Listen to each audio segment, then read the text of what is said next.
Alors bonjour à vous, ici Guy Bourgeois, j'espère que vous allez bien en ce début de printemps qui finalement commence à faire des siennes. Alors mon sujet aujourd'hui, je vais vous parler de relations interpersonnelles, mais d'une manière peut-être un petit peu différente.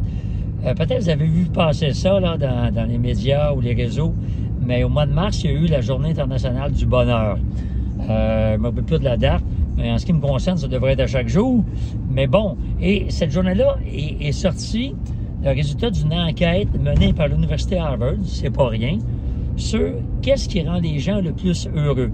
Et l'étude, OK, évidemment, elle a porté sur 75 ans. C'est-à-dire avec 784 personnes qu'on a interrogées à chaque année pendant 75 ans. Évidemment, il y en a qui sont décédés. Il en reste aujourd'hui à peine 60 personnes. Mais à chaque année, les gens d'Harvard allaient interroger ces gens-là sur qu'est-ce qu'ils font dans la vie, les défis qu'ils rencontrent, les conflits qu'ils ont vécus, qu'est-ce qui les rend heureux, moins heureux. Et l'étude a démontré, sans l'ombre d'un doute, que ce qui rend les gens le plus heureux, c'est des relations interpersonnelles de qualité avec les gens. Donc, nos proches, nos amis, conjoints, conjointes, les enfants, au travail, évidemment, nos collègues, nos partenaires, patrons, patronnes, clients, etc.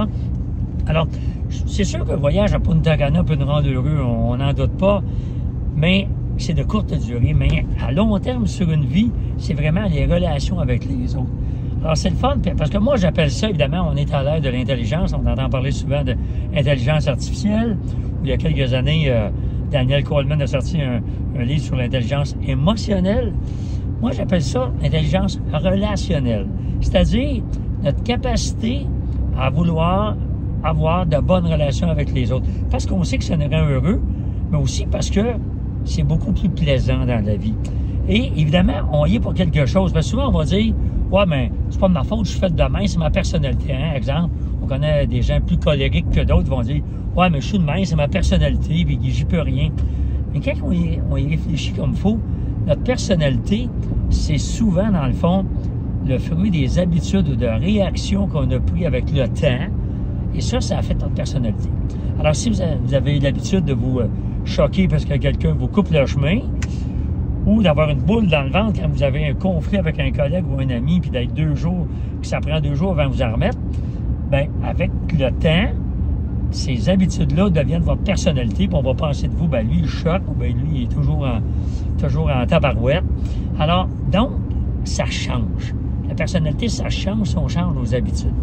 Alors, je vous invite à réfléchir à quelles sont vos réactions lorsque quelqu'un n'est pas du même avis que vous. Est-ce que ça vous met en colère? Est-ce que vous avez tendance à vouloir le convaincre? Est-ce que vous pensez que vous avez plus raison que lui? Que votre point de vue est meilleur que lui? Comment agissez-vous quand quelqu'un vous fait un commentaire? Positif, ça c'est facile, mais moins positif. Est-ce que vous vous renfermez? Est-ce que vous êtes en colère? Comment réagissez-vous? Alors, tout ça, là, c'est de l'intelligence relationnelle. Comment est-ce qu'on s'entend avec les autres? Sommes-nous prêts à faire les premiers pas quand il y a eu une petite mésentente avec quelqu'un?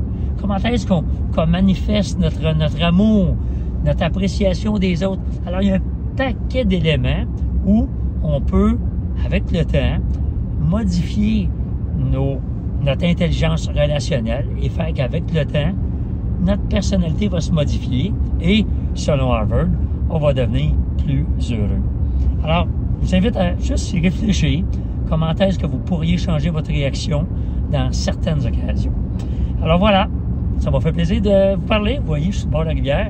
Il fait super beau. À bientôt. Au revoir.